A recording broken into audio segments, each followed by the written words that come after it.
5. O Grande Inquisidor. É necessário um preâmbulo do ponto de vista literário. A ação se passa no século XVI. Sabes que nessa época era de uso fazer intervirem nos poemas as potências celestiais. Não falo de Dante. Na França, os clérigos julgadores e os monges davam representações em que se punham em cena Nossa Senhora, os anjos, os santos, o Cristo e Deus Pai. Eram espetáculos ingênuos. Em Notre-Dame de Paris, de Victor Hugo, em honra ao nascimento do Delfim, no reinado de Luís XI em Paris, é o povo convidado a uma representação edificante e gratuita, Le bon jugement de la très sainte et gracieuse Vierge Marie. Tradução: o bom julgamento da Santíssima e Graciosa Virgem Maria. Nesse mistério aparece a Virgem em pessoa para pronunciar o seu bon jugement. Entre nós, em Moscou, antes de Pedro o Grande, davam-se de tempos em tempos representações desse gênero, tiradas sobretudo do Antigo Testamento. Além disso, circulava uma porção de recitativos e de poemas em que figuravam, de acordo com as necessidades, os santos, os anjos, o exército celeste. Nos nossos mosteiros, traduziam-se, copiavam-se esses poemas, compunham-se mesmo novos, e isto sob a dominação tártara. Por exemplo, existe um pequeno poema monástico, sem dúvida traduzido do grego. La Vierge chez les dames, com quadros de uma audácia dantesca. Tradução: a Virgem entre os condenados. A Virgem visita o inferno, guiada por São Miguel Arcanjo. Vê os condenados e seus tormentos. Entre outras, há uma categoria de pecadores num lago de fogo. Alguns afundam-se no lago e não aparecem mais. São esses esquecidos pelo próprio Deus, expressão de uma profundeza e de uma energia notáveis. A Virgem, banhada em pranto, cai de joelhos diante do trono de Deus e pede perdão para todos os pecadores que viu no inferno, sem distinção. Seu diálogo com Deus é de um interesse extraordinário. Suplica, insiste, e quando Deus lhe mostra os pés e as mãos de seu filho, traspassados pelos cravos, e lhe pergunta: como poderei eu perdoar a seus carrascos? Ordena ela a todos os santos, a todos os mártires, a todos os anjos que caiam de joelhos com ela e implorem o perdão para os pecadores, sem distinção. Afinal, obtém a cessação dos tormentos, cada ano, da Sexta-feira Santa a Pentecostes, e os condenados, do fundo do inferno, agradecem a Deus e exclamam: Senhor, tua presença é justa. Pois bem, meu pequeno poema teria sido nesse gosto se tivesse aparecido naquela época. Deus aparece, não diz nada, só faz passar. 15 séculos decorreram desde que ele prometeu voltar ao seu reino, depois que seu profeta escreveu: voltarei em breve. Quanto ao dia e a hora, o próprio Filho não os conhece, mas somente meu Pai que está no céu, segundo suas próprias palavras na terra. E a humanidade o espera com a mesma fé de outrora, uma fé mais ardente ainda, porque 15 séculos se passaram desde que o céu deixou de dar testemunhos ao homem. Daquilo que o coração diz, o céu não dá testemunho. E só resta a fé no referido coração. É verdade que numerosos milagres se verificavam então. Santos realizavam curas maravilhosas. A Rainha dos Céus visitava certos justos de acordo com a biografia deles. Mas o diabo não dorme. A humanidade começou a duvidar da autenticidade daqueles milagres. Naquele momento nascia na Alemanha uma terrível heresia que negava os milagres. Uma grande estrela, ardente como um facho, caiu sobre as fontes das águas que se tornaram amargas. Nota: do Apocalipse de São João. Fim da nota. A fé dos fiéis só fez redobrar. As lágrimas da humanidade elevam-se para ele como outrora, aguardam-no, amam-no, espera-se nele como antes. Depois de tantos séculos, a humanidade reza com fervor: Senhor Deus, dignai-vos aparecer-nos. Depois de tantos séculos, grita ela para ele que quis, na sua misericórdia infinita, descer entre seus fiéis. Outrora já havia visitado justos, mártires, santos anacoretas, como o narram suas biografias. Entre nós, Tchutchev, que acreditava profundamente na verdade de suas palavras, proclamou que, sob o peso da cruz esmagador, o Rei dos Céus, de servo disfarçado, toda te percorreu, terra natal, o solo teu inteiro abençoando. Mas eis que quis ele mostrar-se por um instante, pelo menos, ao povo sofredor e miserável, ao povo que se arrastava no pecado, mas que o ama ingenuamente. A ação se passa na Espanha, em Sevilha, na época mais terrível da Inquisição, quando todos os dias no país ardiam as fogueiras à glória de Deus e, em esplêndidos autos de fé, queimavam-se horríveis heréticos. Não foi assim que ele prometeu voltar ao fim dos tempos, em toda a sua glória celeste, subitamente, como um relâmpago que brilha do Oriente ao Ocidente. Não. Quis visitar seus filhos no lugar onde crepitavam precisamente as fogueiras dos heréticos. Na sua misericórdia infinita, volta ao convívio dos homens sob a forma que tivera durante os 3 anos de sua vida pública. Ele que desce para as ruas ardentes da cidade meridional, onde justamente na véspera, na presença do rei, dos cortesãos, dos cavaleiros, dos cardeais e das mais encantadoras damas da corte, o grande inquisidor mandara queimar uma centena de heréticos ad majorem gloriam Dei. Nota. Ad majorem gloriam Dei. Para a maior glória de Deus, mote dos jesuítas. Fim da nota. Apareceu docemente, sem se fazer notar, e coisa estranha, todos o reconheciam. Seria uma das mais belas passagens de meu poema explicar a razão disso. Atraído por uma força irresistível, o povo comprime-se à sua passagem e segue-lhe os passos. Silencioso, passa ele por entre a multidão com um sorriso de compaixão infinita. Seu coração está abrasado de amor, seus olhos desprendem a luz, a ciência, a força que irradiam e despertam o amor nos corações. Estende-lhes os braços, abençoa-os. Uma virtude salutar emana de seu contato e até mesmo de suas vestes. Um velho, cego de infância, exclama em meio da multidão: Senhor, cura-me e eu te verei. Uma casca cai de seus olhos e o cego vê. O povo derrama lágrimas de alegria e beija o chão sobre as marcas de seus passos. As crianças lançam flores à sua passagem. Canta-se, grita-se, Hosana! É ele, deve ser ele, exclama-se. Só pode ser ele. Ele para no adro da Catedral de Sevilha no momento em que trazem um pequeno ataúde branco, no qual repousa uma menina de 7 anos, a filha única de uma pessoa notável. A morta está coberta de flores. Ele ressuscitará tua filha, gritam na multidão para a mãe lacrimosa. O padre, que sai a receber o ataúde, olha com ar perplexo e franze o senho. De súbito repercute um grito. A mãe se lança aos seus pés. Se és tu, ressuscita minha filha. E estende os braços para ele. O cortejo para, deposita-se o caixão sobre as lajes. Ele a contempla, cheio de compaixão, e sua boca ordena docemente mais uma vez, Talita cumi, e a menina se levantou. Nota. Talita cumi. Jovem, levanta-te. São Lucas, capítulo 8, versículo 14. Palavras da linguagem aramaica pronunciadas por Jesus Cristo quando da ressurreição do filho da viúva de Naim. Fim da nota. A morta se levanta, senta-se e olha em redor de si, sorridente, com ar admirado. Tem na mão o buquê de rosas brancas que haviam depositado no caixão. No meio da turba multa há agitação, grita-se, chora-se. Naquele momento passa pela praça o cardeal, grande inquisidor. É um ancião quase nonagenário, de elevada estatura, de rosto dessecado, olhos cavados, mas onde luz ainda uma centelha. Não traz mais a pomposa veste com a qual se pavoneava ontem diante do povo, enquanto eram queimados os inimigos da Igreja Romana. Retomara sua velha batina grosseira. Seus sombrios auxiliares e a guarda do Santo Ofício seguem-no a uma distância respeitosa. Detém-se diante da multidão e observa de longe. Viu tudo, o caixão depositado diante dele, a ressurreição da menininha, e seu rosto ensombreceu-se. Franze suas espessas sobrancelhas e seus olhos brilham com um clarão sinistro. Aponta-o com o dedo e ordena aos guardas que o prendam. Tão grande é o seu poder e o povo está de tal maneira habituado a submeter-se, a obedecer-lhe tremendo, que a multidão se afasta imediatamente diante dos esbirros. Em meio de um silêncio de morte, estes o pegam e levam-no. Como um só homem, aquele povo se inclina até o chão diante do velho inquisidor, que o abençoa sem dizer palavra e prossegue seu caminho.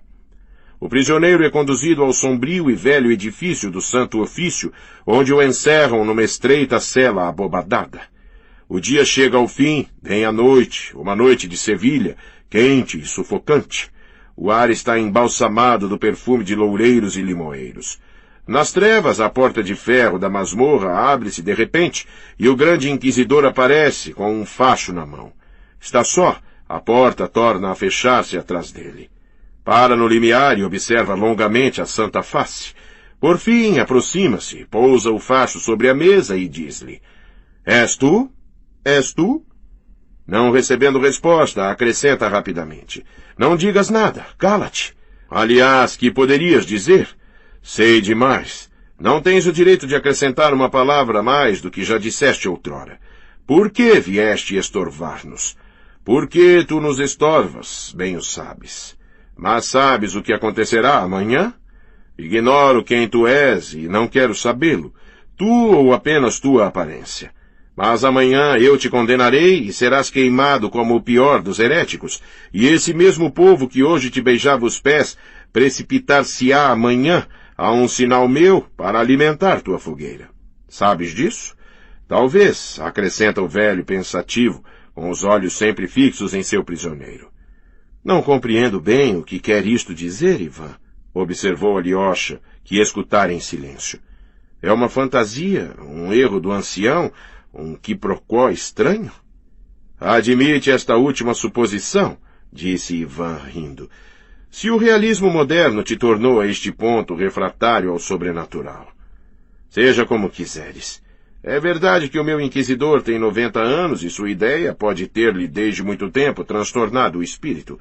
Afinal, é talvez um simples delírio, o devaneio de um velho antes de seu fim, com a imaginação esquentada pelo recente auto de fé.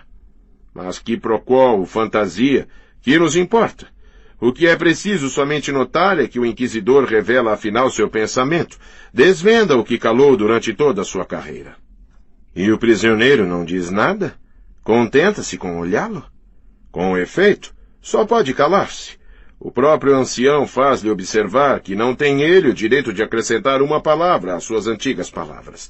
É talvez o traço fundamental do catolicismo romano, na minha humilde opinião.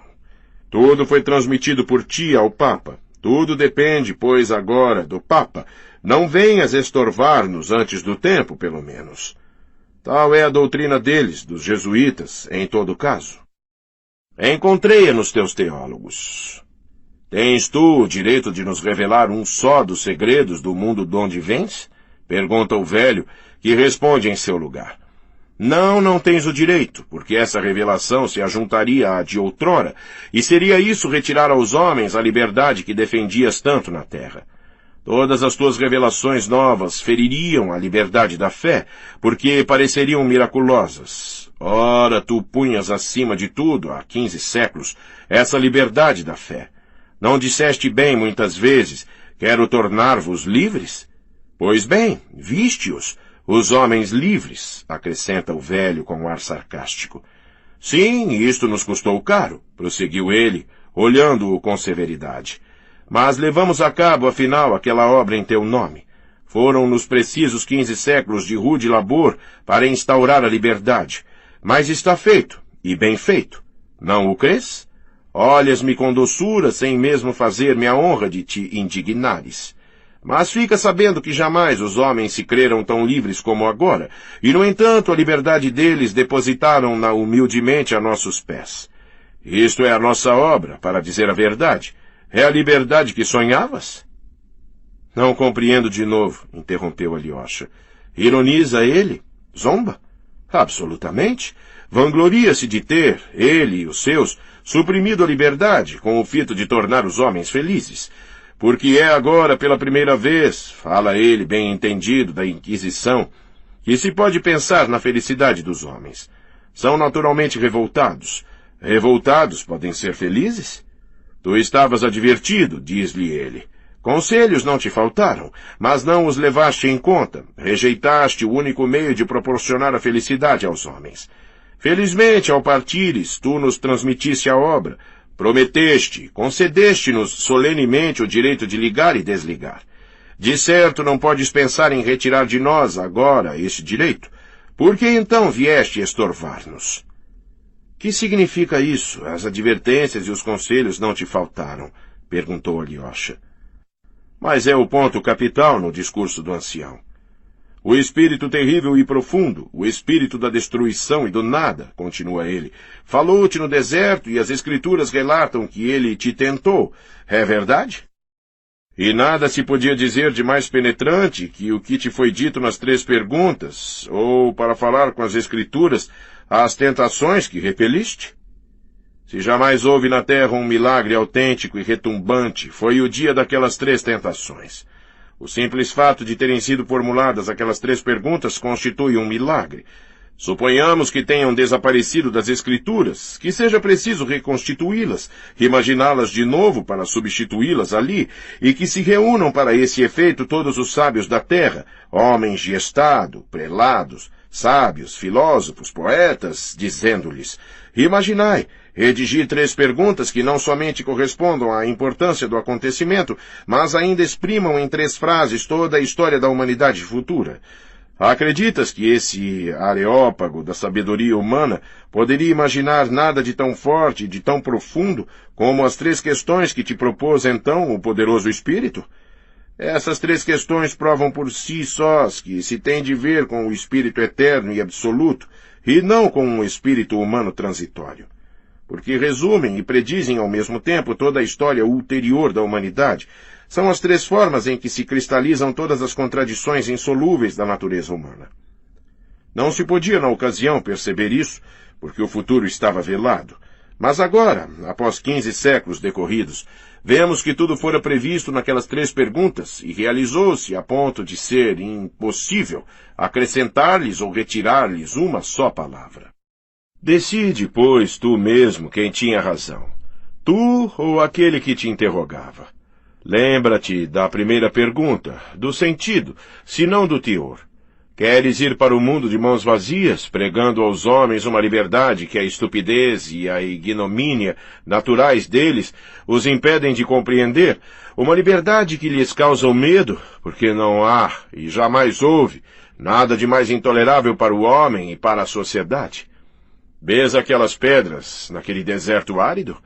Muda-as em pão e atrás de ti correrá a humanidade, como um rebanho dócil e reconhecido, tremendo, no entanto, no receio de que tua mão se retire e não tenham eles mais pão. Mas tu não quiseste privar o homem da liberdade e recusaste, estimando que era ela incompatível com a obediência comprada por meio de pães. Replicaste que o homem não vive somente de pão, mas sabes que em nome desse pão terrestre, o espírito da terra se insurgirá contra ti, lutará e te vencerá, que todos o seguirão, gritando: quem é semelhante a esse animal? Ele nos deu o fogo do céu.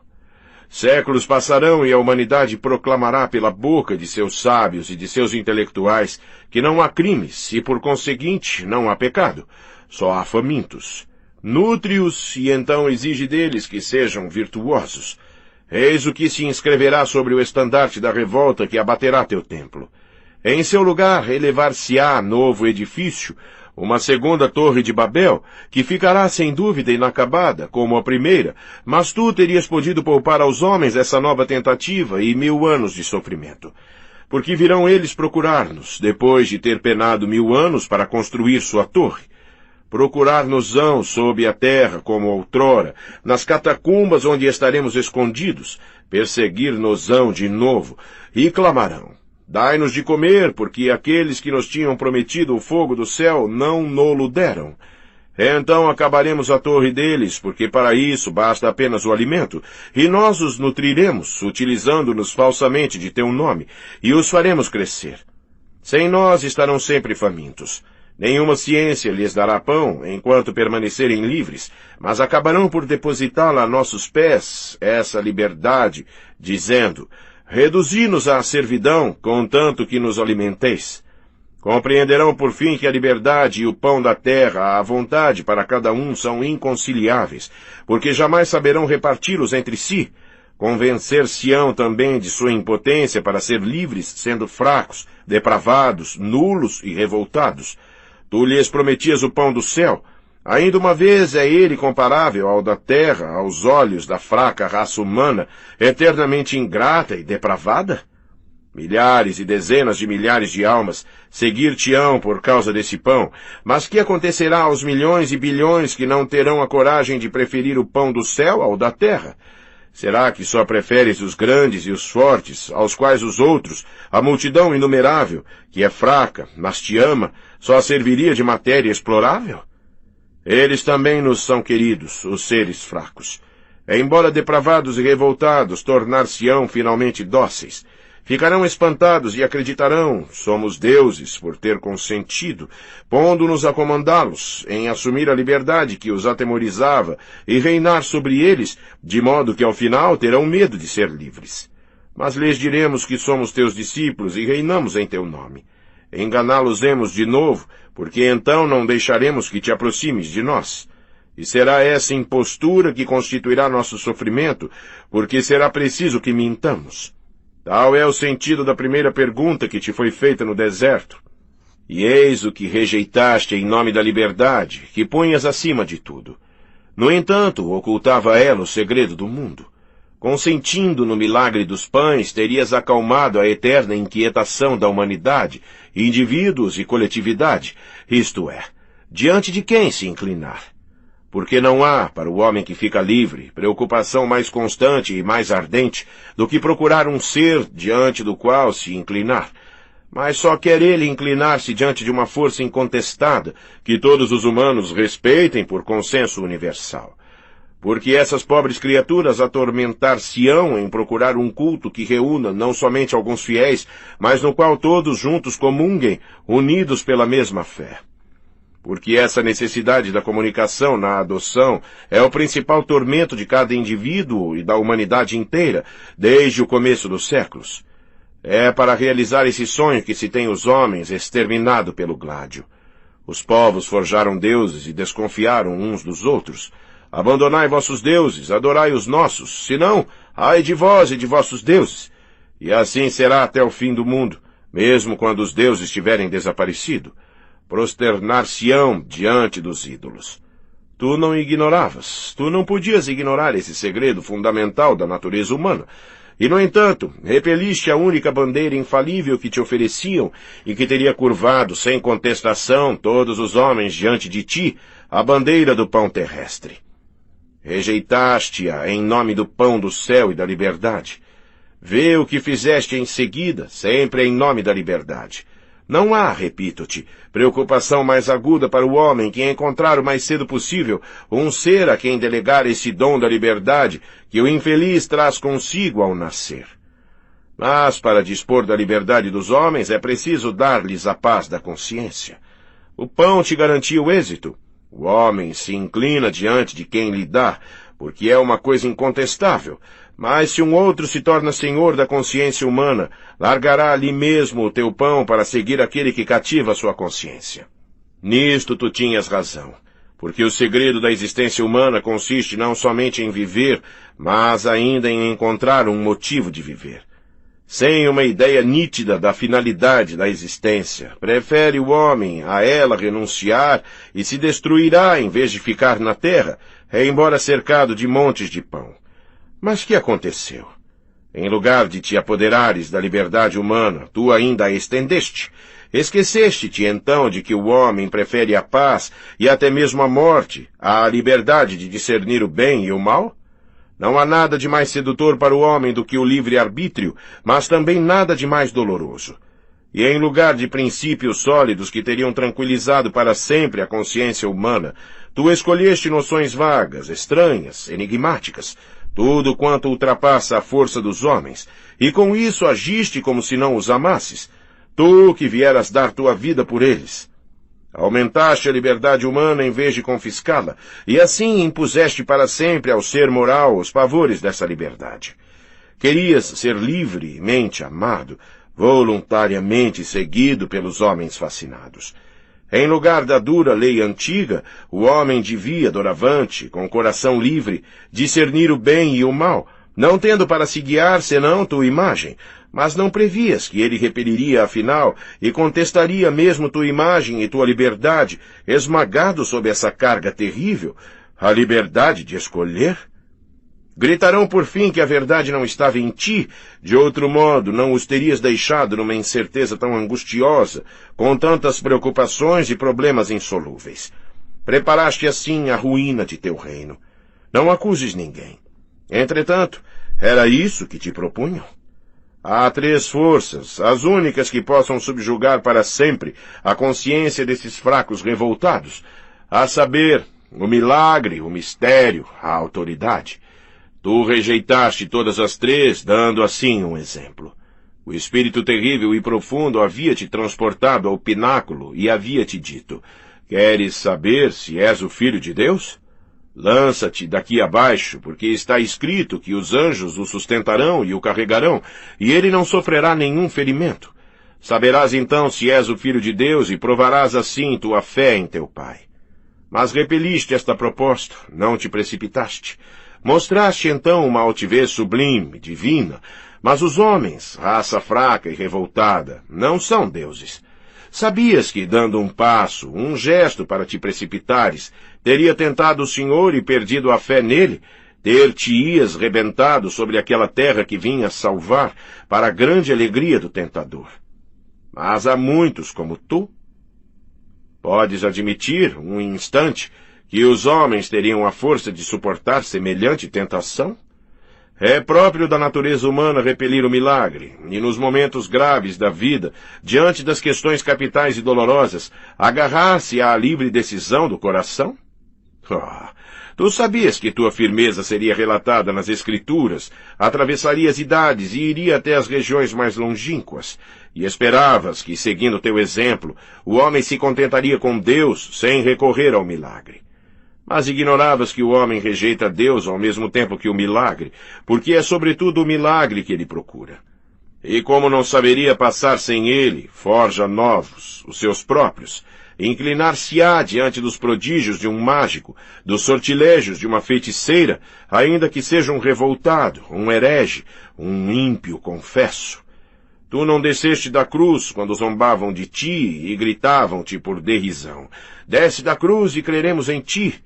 Não o fizeste, porque de novo não quiseste sujeitar o homem por meio de um milagre. Desejavas uma fé livre e não inspirada pelo maravilhoso. Tinhas necessidade de um livre amor e não dos transportes servis de um escravo aterrorizado. Aí ainda fazia ideia demasiado alta dos homens, porque são escravos, se bem que tenham sido criados rebeldes. Vê e julga após 15 séculos decorridos. Quem elevaste até a ti? Juro-o, o homem é mais fraco e mais vil do que o pensavas. Pode ele realizar o mesmo que tu? A grande estima que tinhas por ele fez mal à compaixão. Exigiste demasiado dele. Tu, no entanto, que o amavas mais do que a ti mesmo. Estimando-o menos, ter-lhe-ias imposto um fardo mais leve, mas em relação com teu amor. Ele é fraco e covarde. Que importa que no presente se insurja por toda parte contra a nossa autoridade e se mostre orgulhoso de sua revolta? É o orgulho de jovens escolares que se amotinaram em aula e expulsaram seu mestre. Mas a alegria dos garotos terá fim e lhes custará caro. Derrubarão os templos e inundarão a terra de sangue. Mas perceberão, por fim, essas crianças estúpidas, que são apenas fracos revoltosos, incapazes de revoltar-se por muito tempo. Derramarão lágrimas bobas e compreenderão que o Criador, fazendo-os rebeldes, quis zombar deles, certamente. Gritarão contra ele com desespero, e essa blasfêmia torná-los-á ainda mais infelizes, porque a natureza humana não tolera a blasfêmia e acaba sempre por tirar vingança dela. Assim, a inquietação, a perturbação, a desgraça, tal a partilha dos homens, após os sofrimentos que suportaste pela liberdade deles. Teu eminente profeta diz, na sua visão simbólica, que viu todos os participantes da primeira ressurreição e que havia 12.000 para cada tribo. Para serem tão numerosos, deveriam ser mais que homens, quase deuses. Suportaram tua cruz e a existência no deserto, nutrindo-se de gafanhotos e de raízes. De certo, podes orgulhar-te desses filhos da liberdade, do livre amor, de seu sublime sacrifício em teu nome. Mas lembra-te, não eram eles alguns milhares e quase deuses, e o resto? É falta deles, dos outros, dos fracos humanos, se não puderem suportar o que suportam os fortes? É culpada a alma fraca por não poder conter dons tão terríveis? Vieste, na verdade, apenas para os eleitos? Então é um mistério, incompreensível para nós, e teremos o direito de pregá-lo aos homens, de ensinar que não é a livre decisão dos corações, nem o amor que importam, mas o mistério, ao qual devem eles submeter-se cegamente, mesmo malgrado sua consciência. É o que temos feito. Corrigimos tua obra baseando-a no milagre, no mistério, na autoridade, e os homens regozijaram-se por ser de novo levados como um rebanho e libertados daquele dom funesto que lhes causava tais tormentos. Tínhamos razão de agir assim, dízimo. Não era amar a humanidade, compreender sua fraqueza, aliviar seu fardo com amor, tolerar mesmo o pecado, a sua fraca natureza, contanto que fosse com nossa permissão? Por que, então, vir entravar nossa obra? Por que guardas tu o silêncio, fixando-me com teu olhar penetrante e terno? É preferível que te zangues. Não quero o teu amor, porque eu mesmo não te amo. Por que haveria eu de dissimular isto?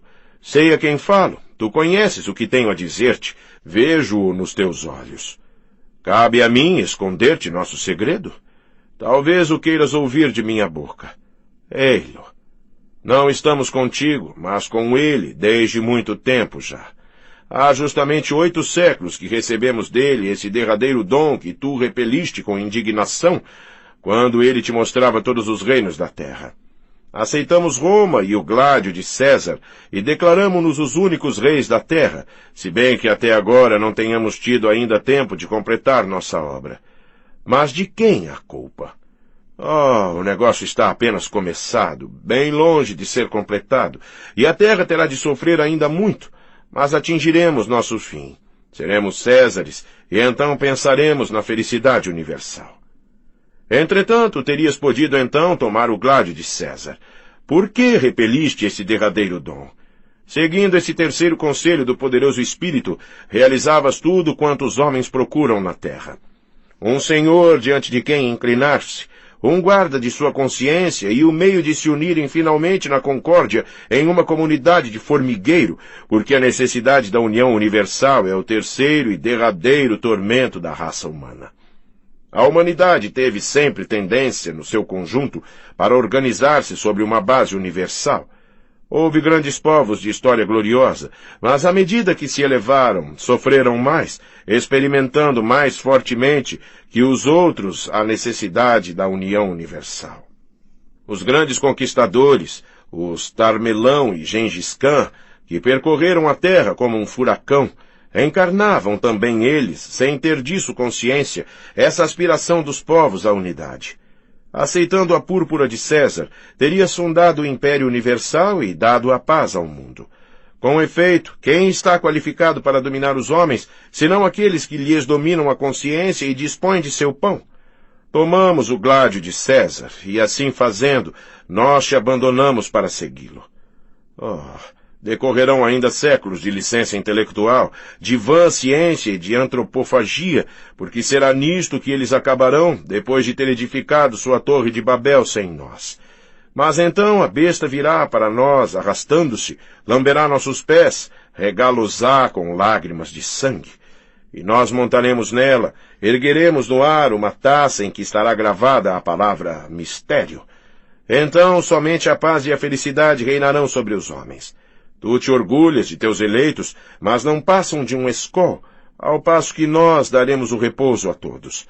Aliás, entre estes fortes destinados a ser eleitos, quantos se cansaram por fim de esperar-te, levaram e levarão ainda a outras partes as forças de seu espírito e o ardor de seu coração. Quantos acabarão por insurgir-se contra ti em nome da liberdade? Mas serás tu que lhe a terás dado. Nós tornamos todos os homens felizes e as revoltas e os massacres, inseparáveis de tua liberdade, cessarão. Nós os persuadiremos de que não serão verdadeiramente livres, senão abdicando de sua liberdade em nosso favor. Pois bem, diremos a verdade ou mentiremos? Convencer-se-ão eles próprios de que dizemos a verdade, porque se lembrarão daquela servidão e daquela perturbação em que os mergulhou a tua liberdade. A independência, o livre pensamento, a ciência, tê-los-ão desviado num tal labirinto, posto em presença de tais prodígios, de tais enigmas, que uns, rebeldes furiosos, destruir-se-ão a si mesmos, e os outros, rebeldes, porém fracos, multidão covarde e miserável, se arrastarão a nossos pés, gritando: sim, tinhais razão, somente vós possuíeis seu segredo, e nós voltamos a vós. Salvai-nos de nós mesmos. Sem dúvida, recebendo de nós os pães, verão bem que tomamos os deles, ganhos com seu próprio trabalho, para distribuí-los sem nenhum milagre. Verão bem que não mudamos as pedras em pão. Mas o que lhes causará mais prazer que o próprio pão será recebê-lo de nossas mãos, porque se lembrarão de que outrora o próprio pão, fruto de seu trabalho, mudava-se em pedra em suas mãos, ao passo que, quando voltaram a nós, as pedras tornaram-se pão. Compreenderão o valor da submissão definitiva. E enquanto os homens não a tiverem compreendido, serão infelizes. Quem mais contribui para essa incompreensão? Dize-me. Quem dividiu o rebanho e dispersou-o por estradas desconhecidas? Mas o rebanho se recomporá, voltará a obedecer e será isso para todo sempre. Então dar-lhe-emos uma felicidade mansa e humilde, uma felicidade adaptada a criaturas fracas como eles. Nós os persuadiremos, por fim, a não se orgulharem, porque foste tu, elevando-os, quem os ensinou a serem orgulhosos. Provar-lhes-emos que são débeis, que são crianças dignas de dó, mas que a felicidade infantil é a mais deleitável. Tornar-se-ão tímidos, não nos perderão de vista e se comprimirão contra nós com medo, como uma tenra ninhada sob a asa materna. Sentirão uma surpresa medrosa e terão orgulho de toda aquela energia e inteligência que nos permitiram domar a multidão inumerável dos rebeldes. Nossa cólera fá-los-á a tremerem, a timidez dominá-los-á, seus olhos tornar-se-ão lacrimosos como os das crianças e das mulheres, mas a um sinal nosso passarão bem facilmente ao riso e à alegria radiosa das crianças. De certo, sujeitá-los-emos ao trabalho, mas nas horas de lazer organizaremos sua vida como um brinquedo de criança, com cantos, coros, danças inocentes. Permitiremos mesmo que pequem. São fracos, e nos amarão por causa disso como crianças. Dir-lhes-emos que todo pecado será redimido se for cometido com nossa permissão. Por amor é que lhes permitiremos que pequem e assumiremos o castigo de tais pecados. Amar-nos-ão como a benfeitores que tomam a si a carga de seus pecados perante Deus. Não terão segredo algum para conosco. De acordo com seu grau de obediência, permitir-lhes-emos ou proibir-lhes-emos que vivam com suas mulheres e suas amantes, que tenham filhos ou não tenham, e eles nos escutarão com alegria.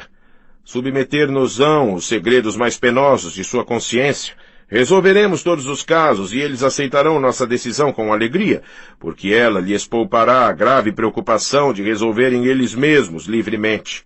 E todos serão felizes, milhões de criaturas, exceto uns 100.000, seus diretores, exceto nós, os depositários do segredo.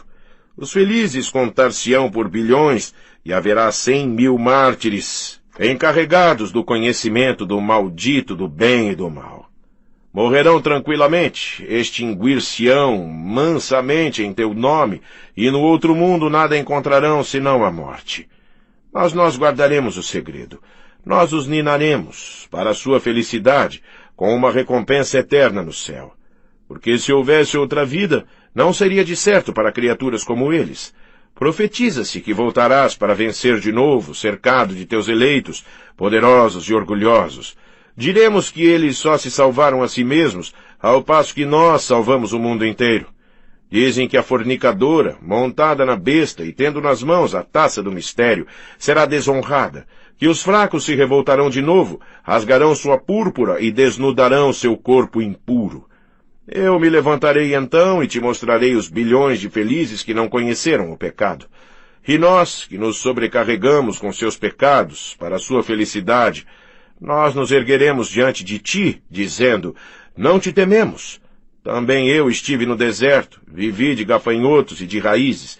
Também eu abençoei a liberdade com que gratificaste os homens e me preparava para figurar entre teus eleitos, os poderosos e os fortes, ardendo por completar-lhes o número. Mas dominei-me e não quis servir uma causa insensata. Voltei a juntar-me àqueles que corrigiram tua obra. Abandonei os orgulhosos, voltei aos humildes para fazer a felicidade deles. O que te digo se realizará, e nosso império se edificará. Repito-te, amanhã, a um sinal meu, verás aquele rebanho dócil trazer carvões acesos para a fogueira a que subirás, por teres vindo estorvar nossa obra. Porque se alguém mereceu mais que todos a fogueira, foste tu. Amanhã queimar-te-ei. Dixi. Nota. Dixi, tenho dito. Expressão latina empregada antigamente no final dos discursos. Fim da nota. Ivan parou. Exaltara-se ao discorrer e falava com animação. Ao terminar, sorriu. Alyosha escutara em silêncio, com uma emoção extrema. Por várias vezes tinha querido interromper seu irmão, mas contivera-se. Mas é absurdo! Exclamou corando. Teu poema é um elogio de Jesus e não uma censura, como o querias. Quem acreditará no que dizes da liberdade? É assim que se deve compreendê-la? Terá no que dizes da liberdade? É assim que se deve compreendê-la? E é essa a concepção da Igreja Ortodoxa? É Roma, e não toda. São os piores elementos do catolicismo, os inquisidores, os jesuítas. Não existe personagem fantástico como o teu inquisidor. Quais são esses pecados dos outros dos quais se assume a carga? Quem são esses detentores do mistério que se encarregam do anátema pela felicidade dos homens? Quando se viu isso? Conhecemos os jesuítas, fala-se mal deles, mas são semelhantes aos teus? De modo algum. É simplesmente o exército romano, o instrumento da futura dominação universal, com um imperador, o pontífice romano, à sua frente. Eis o ideal deles. Não há aí mistério nenhum, nem tristeza sublime. A sede de reinar, a vulgar cobiça dos vis bem terrestres. Uma espécie de servidão futura em que eles se tornariam proprietários de terras. Eis tudo. Talvez mesmo não creiam em Deus. Teu inquisidor não passa de uma ficção. Para, disse rindo Ivan. Como te acaloras? Uma ficção, dizes? Pois seja, evidentemente. No entanto, crês verdadeiramente que todo o movimento católico dos derradeiros séculos seja apenas inspirado pela sede do poder em vista somente dos bens terrestres? Não será o padre Paísi quem te ensina isto?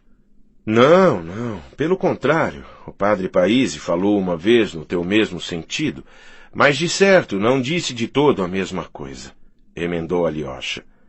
Eis uma informação preciosa, apesar do teu não de todo a mesma coisa. Mas por que os jesuítas e os inquisidores ter-se-iam unido unicamente em vista da felicidade terrestre? Não se pode encontrar entre eles um só mártir, presa de um nobre sofrimento e amando a humanidade? Suponhamos que entre essas criaturas sedentas somente de bens materiais seja encontrada uma só, como o meu velho inquisidor, que viveu de raízes no deserto e encarniçou-se em domar seus sentidos para se tornar livre, para atingir a perfeição. No entanto, sempre amou a humanidade.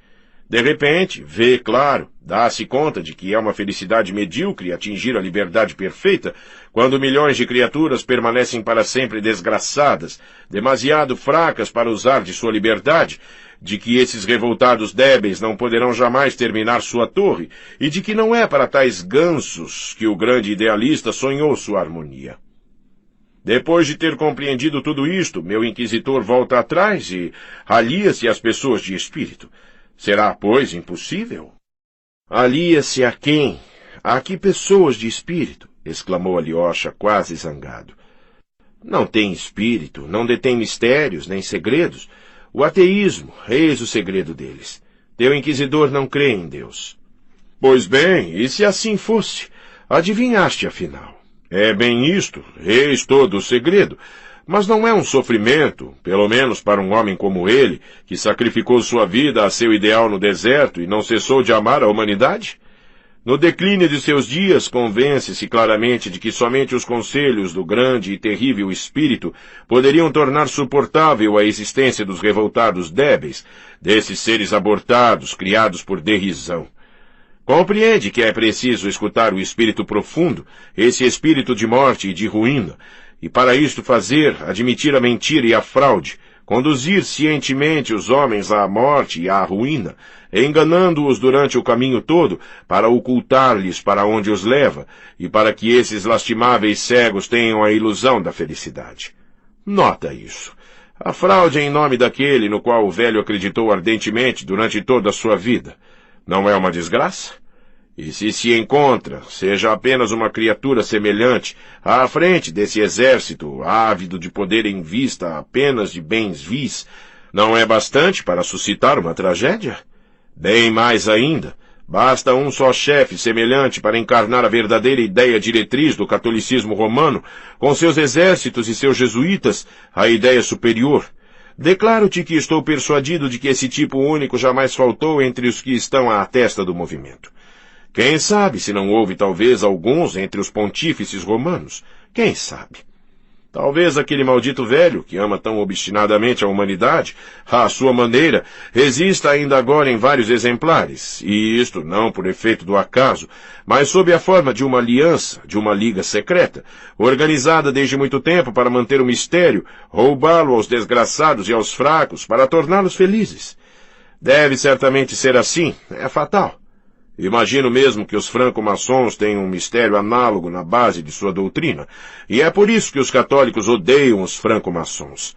Veem neles uma concorrência, a difusão da ideia única, quando deve haver um só rebanho sob um só pastor. Aliás, defendendo meu pensamento, tem o ar de um autor que não suporta tua crítica. Basta disso. Talvez sejas tu mesmo um franco-maçom, deixou escapar de súbito Alyosha. Não crês em Deus, acrescentou com profunda tristeza. Parecera-lhe que seu irmão o olhava com ar zombeteiro. Como acabou teu poema? Continuou de olhos baixos. Ou já se acabou? Queria acabá-lo assim. O inquisidor se cala, espera um momento a resposta do prisioneiro. Seu silêncio lhe pesa.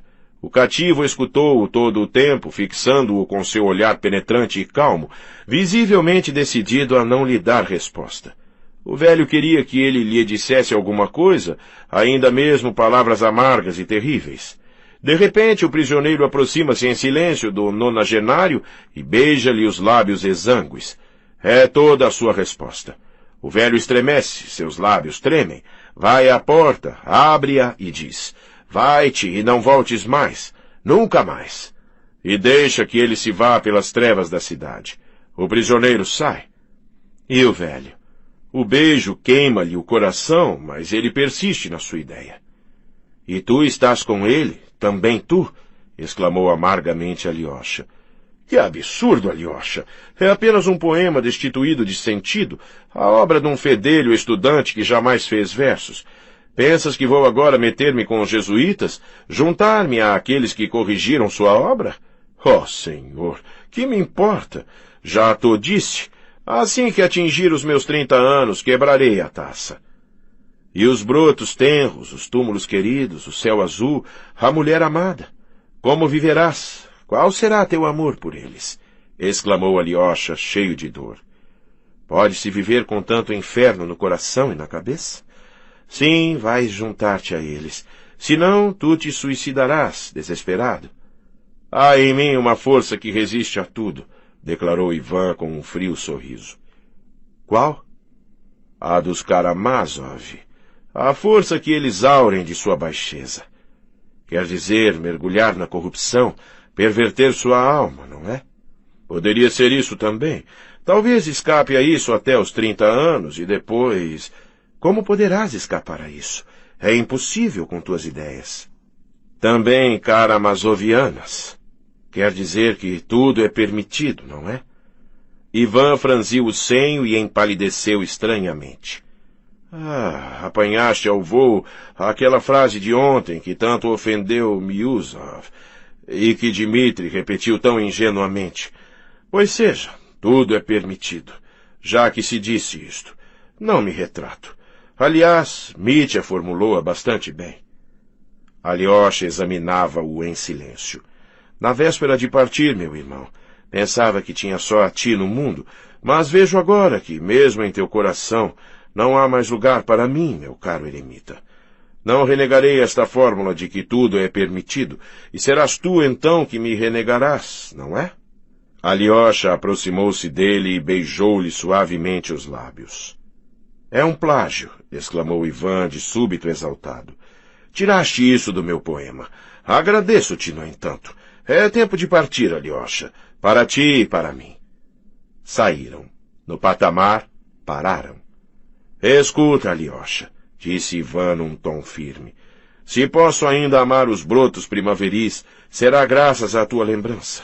Bastar-me-á saber que estás aqui, em alguma parte, para retomar gosto pela vida. Estás contente? Se quiseres, toma isto como uma declaração de amizade. Agora, sigamos cada qual para seu lado. E chega, entendes-me?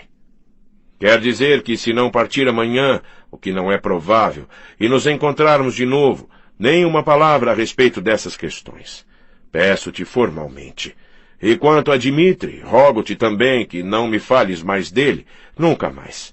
O assunto está esgotado, não? Em troca, prometo-te, aos 30 anos, quando eu quiser atirar minha taça, voltar a conversar ainda contigo, onde quer que te aches, ainda que esteja eu na América. Interessar-me-á muito, então, ver o que te tornaste. Eis uma promessa solene, com efeito. Nós nos despedimos por 10 anos, talvez. Vai ter com teu pater Seraficus, que está morrendo.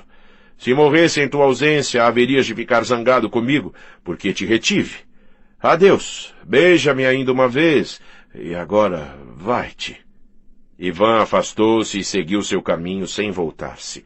Fora assim que Dmitri partira na véspera, em condições muitíssimo diversas, é verdade. Essa observação estranha atravessou como uma flecha o espírito entristecido de Alyosha. Ficou alguns instantes a acompanhar seu irmão com o olhar. De repente, percebeu pela primeira vez que Ivan gingava ao andar e que tinha, visto de costas, o ombro direito mais baixo que o outro. Mas de súbito Alyosha deu meia volta e dirigiu-se, quase correndo, para o mosteiro. A noite caía. Estava inquieto, invadido por um pressentimento indefinível. Como na véspera, o vento elevou-se, e os pinheiros centenários rugitavam lugubremente quando entrou no bosque do eremitério. Corria quase. Pater Seraficus. De onde tirara ele esse nome? Ivan, pobre Ivan. Quando tornarei a ver-te? Aqui está o eremitério, senhor. Sim, é ele, o Pater Seraficus, que me salvará dele para sempre. Várias vezes mais tarde, admirou-se de ter podido, após a partida de Ivan, esquecer-se tão totalmente de Dmitri, a quem prometera a si mesmo, naquela manhã mesma, procurar e descobrir, embora tivesse de passar a noite fora do mosteiro.